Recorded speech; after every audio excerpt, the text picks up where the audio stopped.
Kwe, Eneni Hagadron Nadine Volant, directrice des services sociaux d'Endessen Wawititoun. Dishkargat présenté Tredodmana, Sébastien Grandmont, un chercheur de l'Université d'Ottawa, Christiane Gay, chercheur de l'Université de l'Outaouais.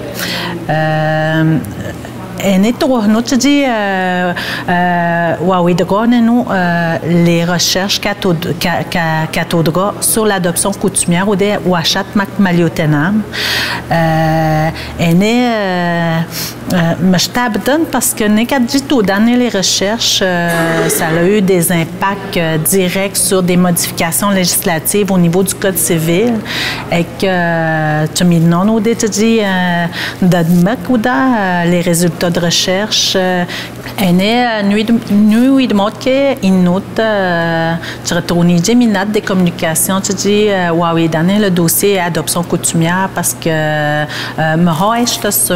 tout d'un un comité sur l'autorité compétente et que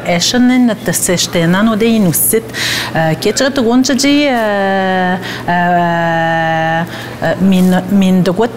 minat l'information Kemak tu retournes minat les chercheurs je dis Wawid Maria Kouda l'évolution du dossier Oda Eknom Nuendenjish Etayek tu dis Makuda la présentation Nenutum Chinone Tchedemouno Mak cadeau s'il n'y avait pas eu de participation active à Disiren pour dire Tourni Ben Nenutum Jish Katournois. Fait que tu n'es comme non. Bien, notre objectif, c'est de s'assurer que ce que j'appelle le droit Innu soit reconnu. Puis le droit Innu, c'est les règles ici là, sur le Nekubaniam, sur ce qu'on a appelé l'adoption coutumière, là, même si c'est peut-être pas le mot exact, mais pour permettre que les gens qui gardent un enfant puissent être reconnus comme tels. Par les écoles, par les hôpitaux, les médecins, en fait, toutes les institutions de la société québécoise, là, qui vont dire, oui, c'est votre enfant, c'est vous qui avez l'autorité, c'est vous qui le gardez, et on reconnaît ça. Bien, le projet de loi a été adopté en juin dernier. Alors, ce qu'il faut faire maintenant, c'est de mettre en place au sein de la communauté ce qu'on appelle une autorité compétente, là, selon les termes du Code civil. C'est-à-dire c'est un organisme qui va reconnaître les situations de Nekubaniam et qui va émettre un certificat.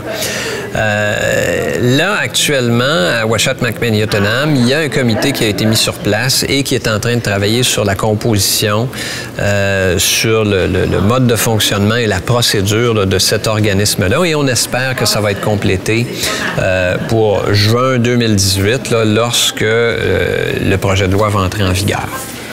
Bien, je pense de façon générale, la réaction là, chez les non-autochtones, c'est la difficulté de comprendre qu'il peut y avoir des pratiques parentales, des pratiques familiales qui sont différentes, qui fonctionnent d'une façon différente des familles québécoises. Alors ça, c'est sûr que même s'il y a une ouverture, on finit toujours par dire oui, mais alors c'est très difficile de faire reconnaître la pratique ou de faire accepter le fait que les Inuits ont un mode de vie familial très différent du nôtre. Ça, c'est peut-être la plus grande difficulté.